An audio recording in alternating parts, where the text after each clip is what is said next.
Time for a booty deck. You heard me right, booty. All the treasure in the world, we're going to accumulate it and win all the games. We finally made a booty deck that's worthy of FNM and beyond. If you've been waiting for your opportunity to revel in riches, wait no longer. The deck is relatively affordable, so we'll be using TCG player pricing throughout to show you just how much we're spending. If you want to see the deck list in full or purchase any pieces of it because it's hilarious and awesome, you can click the first link in the description. I do hope you enjoy the video, and if you do, be sure to hit that like button. Helps out a lot.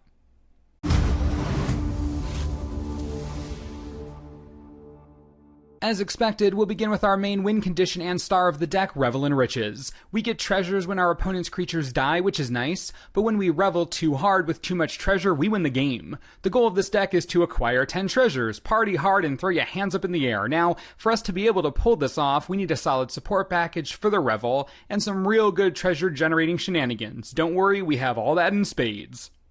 Now we need 10 treasures to win, so we're going to start with ways to get treasures. We're running a full playset of Treasure Map. Not only is this disturbingly perfect flavor-wise, but the functionality is there. It's cheap to play, cheap to activate, and when it eventually flips, you get 3 treasure tokens and another mana source for you to work with. Now this does come with the ability to sacrifice a treasure to draw a card, and you might use that sometimes, but we're looking to hoard our gold pieces. Regardless, may not seem exciting, but perfect for this deck, and being an artifact matters, as you'll soon see. Next up, we're running a pair of treasure-producing creatures. The first is Direfleet Hoarder. We needed an early drop creature, we needed another treasure-generating card. Direfleet Hoarder, poor guy, fit the bill. Comes down early, blocks literally anything that's attacking you because getting 10 treasures takes a while, so we gotta stem the bleeding somehow. And on its way out, makes you a treasure token. Now, this is far less exciting than the other treasure-producing creature, Deadeye Plunderers, which is a super bomb in this deck. The card is simply ridiculous. First things first, the pirate creates treasures on a stick. 4 mana, you get a treasure. Literally everything we want. But it also comes with the added bonus of getting huge as heck as you gather more treasure. We're only running a limited number because it's 5 mana, but a nice 5-drop nonetheless. Perfect addition to our treasure hunting party. This deck wouldn't be complete without Mechanized Production. I was trying to think of a smooth transition, but it doesn't need one. Mechanized Production is a real alternative win condition in this deck. Instead of 10 treasures, we only need 8 with this. And if you put the production on a treasure token, that's 1 per turn, easier to assemble than Revel in Riches. And if you don't draw it in time, the production has you back. It's nice redundancy. Actually, you know what? Speaking of redundancy, say hello to our third win condition, Marionette Master. Revel in Riches takes 10 treasure tokens to win. Mechanized Production takes 8. Marionette Master only needs 5. Fabricate 3 +1/+1 counters onto the Master. She becomes a 4/7. Have 5 treasure tokens on the battlefield. You do the math. Fun fact, the tokens hit the graveyard before disintegrating into nothing, so you will get her trigger. 4 power, 5 different times. You can't tell me this isn't awesome. Between Revel in Riches, Mechanized Production, and the Marionette Master, we have 3 different win cons requiring varying amounts of treasure. They're all at different mana costs, and they're all really difficult to deal with, especially when your shields are up. Let's talk about those shields now. This is a blue-black deck, so we're not going to have any problems protecting ourselves at any stage of the game. We're running Censor and Supreme Will, 3 of each for early game disruption, and in the case of the Will, some nice digging if we need to find a win condition stat. Our other counter spell, Spell Swindle. This crazy counter is absurdly powerful in this deck. By the time you can cast this, you're going to be countering spells that are just as big, and don't look at it just as a counter, look at it as a counter spell that basically wins you the game. If you counter a Gearhulk or an Amonkhet God or something equally large, you get a ton of treasure tokens. Remember, the Master only needs 5 to win. If you counter a Gearhulk, that's 5. Then just drop your Master and boom, game over. You only need 8 for the production. A ton of spells would get you over halfway there easy. Spell Swindle is counter magic, but it's the sneakiest and most powerful treasure producer we have. Totally unreal power level here.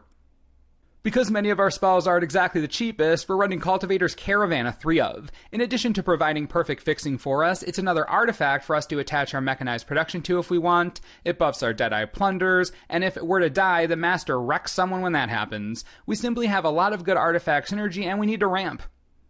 We're also running a pair of Tezzeret the Schemer. The number to include was debated for some time, but 2 is the right choice. Most of the time, Tezzeret is a double removal spell. Thanks to treasures being everywhere, his -2 is quite powerful. Best part?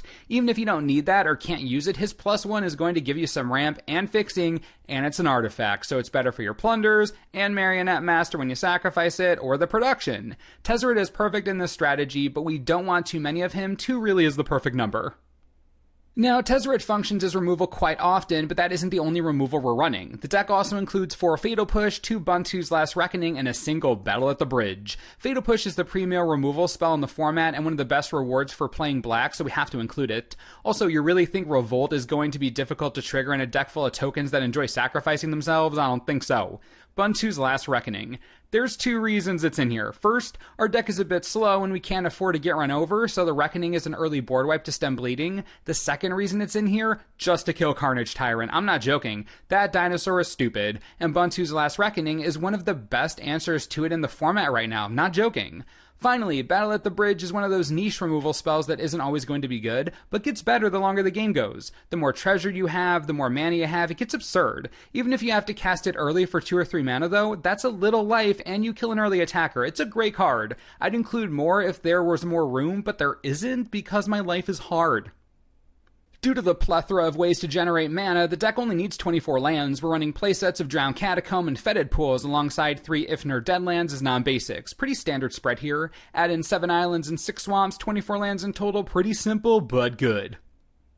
Blue-Black Booty is a deck designed to do one thing, mass treasure. What makes it so volatile is that it's also flexible in that goal. You don't need to produce 10 treasures to win, you can make 8 or 5. You have the ability to adjust based on the game state. That's huge for what is essentially a combo/control deck. The idea is to play your early drops early, get your Hoarder out there, let it jump in front of a bus, get your treasure maps out there, use your mana to tick those up, get your Caravan out, use the early game disruption in Censor and Supreme Will to extend the game, Fatal Push to stem bleeding, Buntu's Last Reckoning to shut everyone up. Then start leaning on your power. Deadeye Plunders, Mechanized Production, Tezzeret. Supreme Will digs you, Treasure Map scries for you, and you'll have access to all the mana you need. Your job is just to not die, that's it. As long as you don't die, you can win out of nowhere. This deck is hilarious. Let's talk sideboarding. Black and blue have pretty deep sideboard pools in the current standard environment. We're going to want Duress and Spell Pierce/Negate right off the bat for other control and spell heavy decks. They will try to mess with our win conditions, we can't have that, and all these cards are cheap and deal with those issues effectively. If you're up against Mono Red specifically, I actually quite enjoy playing Contraband Kingpin into it. It's an early drop that has synergy with your artifacts, and at 4 toughness, it is not easy to kill. It'll save you tons of damage throughout the game, great way to get you lower to the ground. Also, sideboard in another Buntu's Last Reckoning. I cannot emphasize enough how dangerous Carnage Tyrant is. The Reckoning is your way to beat it, along with Trial of Ambition, so pick your poison, I guess. And finally, Vraska's Contempt. When you're against a mid-range or slower strategy that utilizes the power of Planeswalkers you simply can't deal with, it's an instant speed spell, which is great for you, and at a cost that isn't too heavy in this deck. Solid sideboard include there. I think this deck is beyond hilarious. It's legitimately fun and exciting to play with, and it feels so good when you win, just absurdly good. I can't even explain it, you need to try it for yourself. If Revel and Riches or any of these win conditions excite you, I highly recommend you check this deck out. You can see the entire list and purchase any of the pieces for it at the cheapest prices by clicking the first link in the description. I do hope you enjoyed the video, and as always, thanks for watching, and we'll see you next time.